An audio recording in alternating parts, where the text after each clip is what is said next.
பார்த்துக் கொண்டிருப்பது தாமரை தமிழ் நியூஸ்.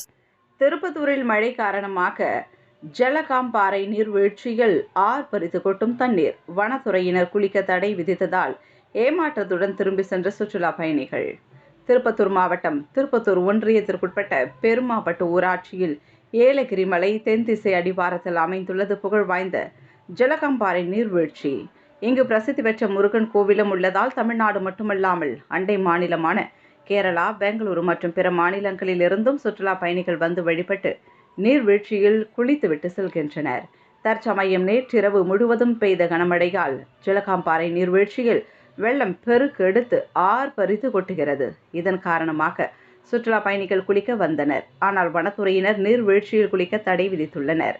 மேலும் வருகின்ற 14ஆம் தேதி வரை ஜலகாம்பாறை நீர்வீழ்ச்சியில் குளிக்க தடை நீடிக்கும் எனவும் அறிவித்துள்ளனர்.